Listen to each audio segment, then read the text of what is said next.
With me is Alex Filipenko, an American astrophysicist and a professor at the University of California, Berkeley.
Big Bang.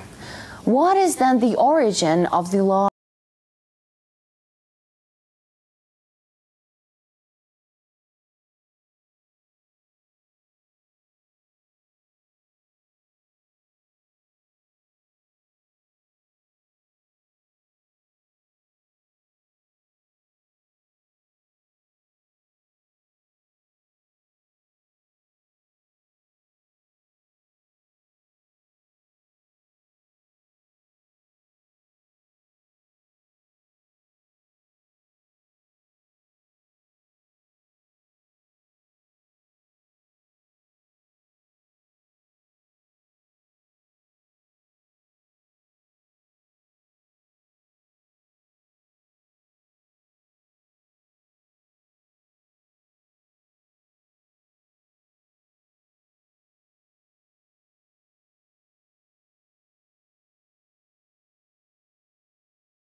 And that can essentially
biologists have not advanced far enough to understand exactly how life arose and how intelligence arises.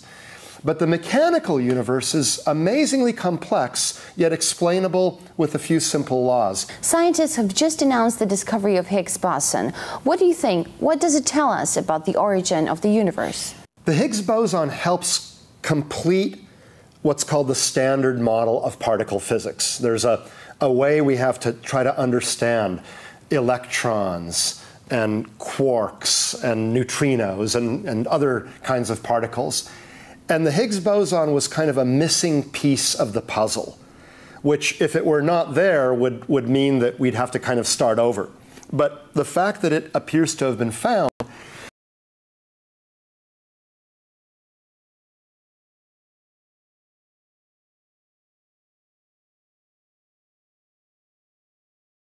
in with particle physics, other than the fact that gravity, pulls particles together. Right. We also don't understand things like dark energy. The universe seems to be filled with a dark energy that's it's expanding the universe faster and faster. I helped discover that. And the 2011 Nobel Prize in Physics was given to the team leaders last year for that discovery. So we don't understand the dark energy. There's also something called dark matter.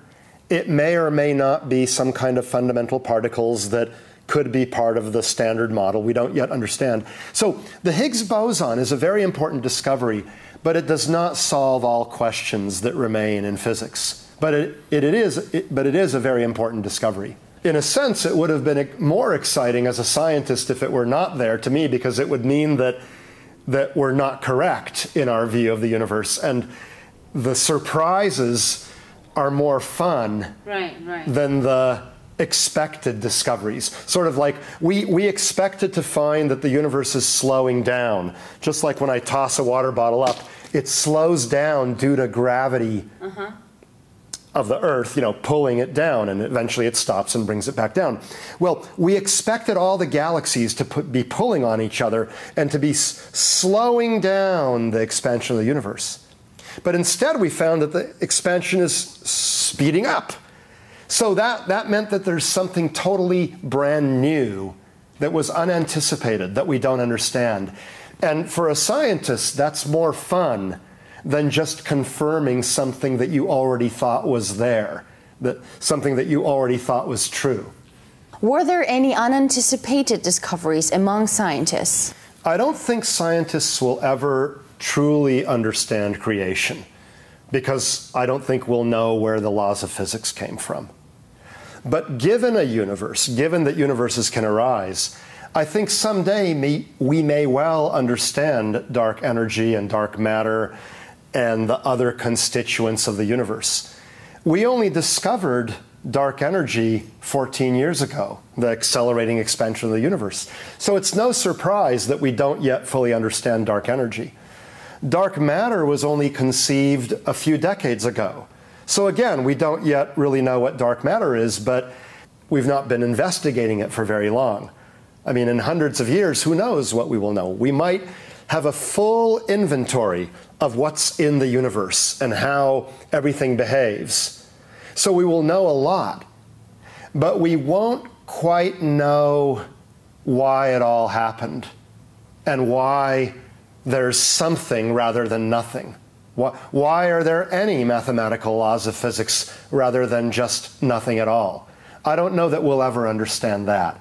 Scientists are only well aware of 4% of the universe. That is, we understand pretty well the nature of 4% of the universe, the stuff that is made of atoms. 96% of the universe is made out of dark matter and dark energy. And although we know that they are present, we don't know what their detailed properties are, or why they are there, or what exactly is going on. So, in the past couple of decades, there's been a true revolution in our understanding of the universe. What we used to think of as being everything is actually only 4% of the pie. If you think of a pie with slices, 4% consists of the normal stuff of which we are made. But this is fascinating. It's fantastic, that's right, yeah. And so you can see that our view of the universe as scientists changes. And that's a strength of science. Scientists are not afraid to say that they used to be wrong. Their view of nature was incomplete. We love finding new things and coming up with what we think is a more complete description of nature. That's the fun of it. We don't take anything as an article of faith other than perhaps the existence of the laws of physics. But everything else we try to understand from those laws of physics.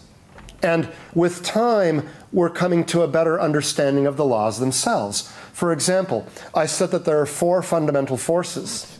But in fact, in high-energy colliders, like the Large Hadron Collider, they're smashing particles together so much, with such great force, they found that the electromagnetic force, what holds atoms together, is very similar to, and in fact the same thing as what's called the weak nuclear force, which is a very strange force having to do with neutrons. They behave the same way when particles have very high energies. So in a sense, there's only three fundamental forces. And there's a suspicion that the electroweak force and the strong nuclear force, which is what keeps protons and neutrons together in a nucleus, they might become the same force at even higher energies, leaving a grand unified force and gravity. And then in the theories of everything, string theory is one attempt to do this. They are trying to unify this grand unified force with gravity, meaning that fundamentally there might be just one concept, one force, and these four forces we see in today's low energy world are simply different manifestations of one fundamental concept. That's the goal of string theory, is to figure out in its most basic way how the universe works.